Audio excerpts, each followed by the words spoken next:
How did your love for the horror genre begin? My love for the horror genre began far before it should have. I only know this because I honestly can't remember how long I've loved horror for. Scooby-Doo was one of my favourite TV shows growing up, and my fascination with scary stuff was almost perverse for a child. My first horror film was called Pterodactyl, the first film I saw, which I saw with my dad when I think I was 5. And to this day I've never actually seen it again, but I do remember a rather gruesome image of baby pterodactyls eating the bloody insides of a man. I guess that's perhaps what made an impression. Apparently the late rapper Coolio was in the movie. So while I may never understand exactly when and why I began to love horror, it was in my teenage years I began to understand more in depth why. And I think it's because of just how imaginative and diverse it can be, how many stories can be told through a horror lens. Like horror comedy, creature features, outer space, slasher, my favourite psychological horror. And there's numerous theories on why humans like horror so much, and some think it's because we have inherent socially unacceptable, essentially psychopathic desires buried deep within us. So watching a horror film allows us to relish in those desires secondhand, and I find it so interesting to explore that human psychology through a creative medium. I'm sure I'm not the only one, for example, who felt really satisfied when in Halloween 6 Michael Myers electrocuted that horrible man until his head exploded. But there were no doubt just as many people that had the exact opposite reaction. And films like The Shining, with Jack Torrance losing his mind, and the ambiguity around whether anything paranormal is actually truly happening, really make you think in a way that can be quite uncomfortable to approach, but it can't be captured in any other genre. So I even had a film theory tutor in university that said The Shining can be interpreted as a comedy if you watch it through that lens. I've yet to do that. Since my teenage years, I think I've just found it really interesting that psychological has all these different, diverse interpretations. What made you want to be a filmmaker? It's cliche, but I've always wanted to make my own movies. Since I was a young boy, I would use a home camcorder to make Thomas the Tank Engine films with the toys and merchandise I'd collected, or rather, my parents collected for me, because they knew me very well. There's always been a creative spark in my brain that's needed to be exercised. I was never very good at maths or any of the other academic subjects in school, but when writing a story, I'd always have to rush the ending to that story because I spent far too long on it, and the end of the lesson was coming up. Me and my regular sound recordist and composer, Hayden Davey, we used to go ghost hunting in my attic in this house, which I still live in now, with a camcorder. And so even back then I had this desire for filmmaking and horror. But in secondary school we made a series of comedy videos, a web series, and we had so much fun doing that. We did that for 2-3 years, and so even then we were both finding ourselves like he'd do the music for the videos using online programs, and I do the editing. So I was always going to be a filmmaker. There was no doubt about that. It was something I was born to do. But it was a case of finding my style and what I was going to put on the screen. And while films like Cannibal Holocaust and Saw and the unique way that they express their messages were a huge inspiration to me, my biggest inspiration is actually not even a movie. It was through playing the Silent Hill video games. That series really proved to me that important topics and emotions that are healthy to address, but ultimately difficult to, can be explored through storytelling in multiple mediums. In that series, everything is symbolic of the unconscious mind, and the dark themes and messages are expressed in such a thought-provoking way. It's fascinating and terrifying, and sometimes the messages are only rudimentary, but the desire to craft something like that made me who I am, and that really was the genesis of many ideas, both complete, like in one of my favourite film that I made, it's called Divided. There's some ideas that are waiting to happen, and plenty which I've no doubt will remain an idea. Simply, I became excited by the idea of having my own stories and my own messages, my own themes projected onto that screen in the abstract and unique ways my mind thinks up. How did you come up with the story for the Village 3 Church of Cerberus? You know, the Village 3 wasn't originally going to be the Village 3. The Village 3 was going to be what will now be the Village 4, Army of Cerberus. Like some of my other projects, the idea came to me in a dream. That scene with Fergus escaping the Donahue house while the robed cultists converge around the area, that was the first image from that dream I remember. And there was born yet another idea for a movie about a writer looking for a sister who's been indoctrinated into an ideological group of people, and they're willing to get rid of anyone in their way. I realised at some point while thinking about the production that the themes were very similar to the Village, but since Blair Sticks was abandoned, the story couldn't happen. Unless it was before it was abandoned.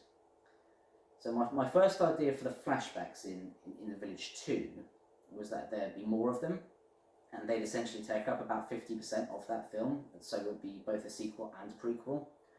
But I couldn't really find a great way to marry the two timelines. The pacing was off, and the film would have been too compact. So ultimately, when putting it on the page, the flashbacks became much shorter in Village 2. But I still wanted to explore Blair Sticks before it was totally abandoned.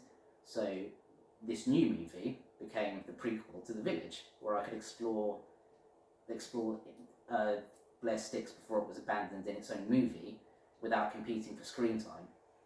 Village 3 was actually written before number 2 even started shooting, and the original title was Genesis, The Village 3, but there are too many movies with that subtitle, so I chose one more personal to the franchise, so now it's Church of Cerberus. I knew with this movie, and even when thinking about the original prequel parts in Village 2, that it would be more of a drama than the previous films, something which explores the relationships and personalities of the people involved in the church. It's less about the crazy kills, and while they're still there, there's a little bit more emotion to keep the franchise fresh, and so we don't repeat ourselves. And we had a little bit more time on this one as well, sort of more time. The Village 1 was shot on 2 days, number 2 was 3 days, and Village 3 was 4 days. But I had more time to really find the story and refine it and write it. So Fergus and Skylar's stories, Fergus and Skylar, they're the siblings. They're played by Kieran Amory and Jade Holloway, who did an absolutely fantastic job.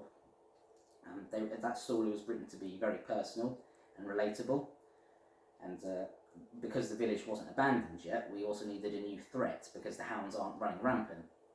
So we needed a character who could embody the threat of those walking bodies into one body. So I wrote the most vile, unlikable, manipulative character and played it myself.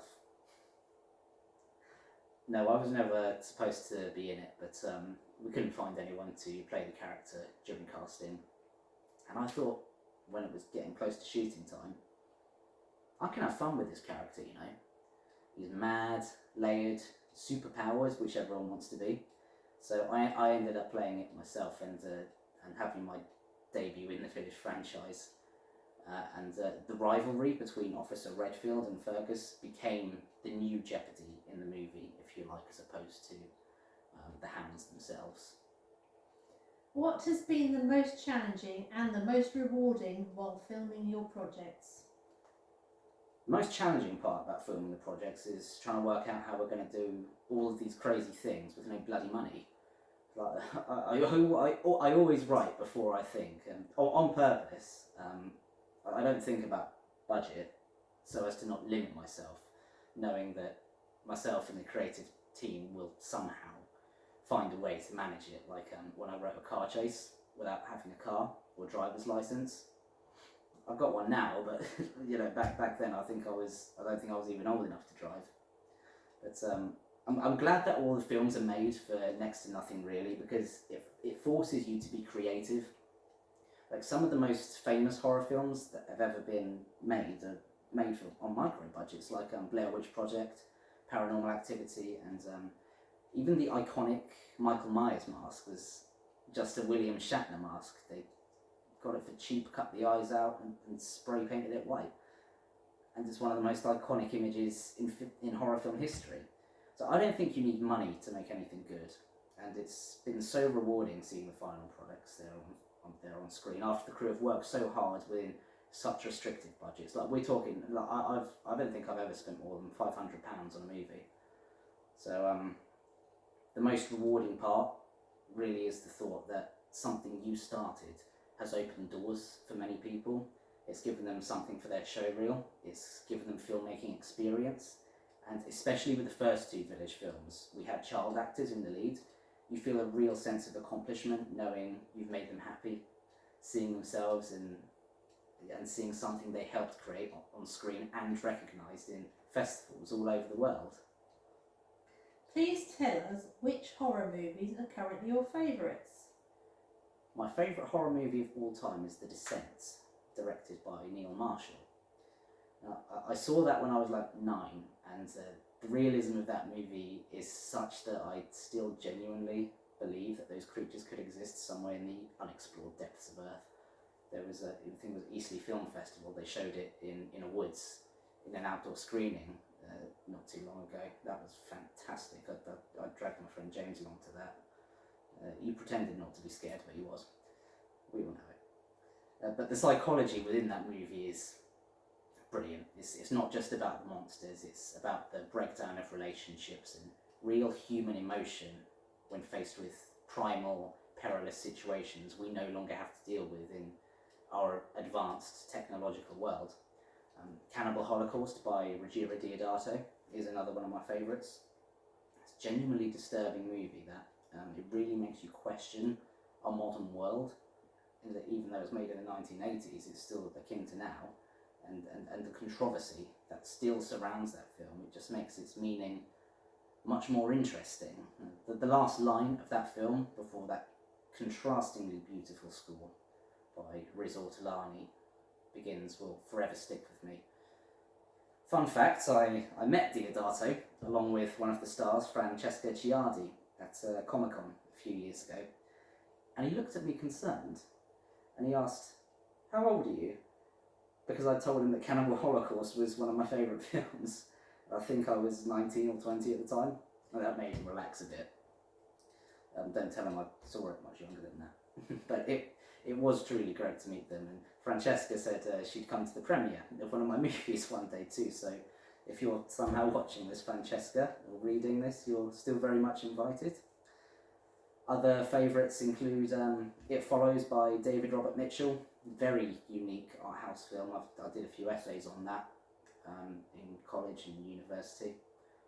James Wan's Saw, which is a great mystery thriller. Amazing twist. I even enjoy the soap operatic story and the fun over the top traps in the sequels. And of course the aforementioned The Shining by the late Stanley Kubrick for its psychological, thought-provoking nature.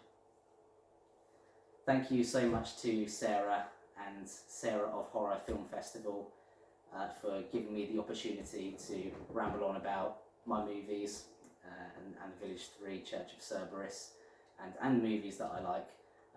Village 3, Church of Cerberus, I really hope you enjoy the movie and the first 2 films in the franchise. They're available to watch for free on my YouTube channel now, Isaac Lawrence Films.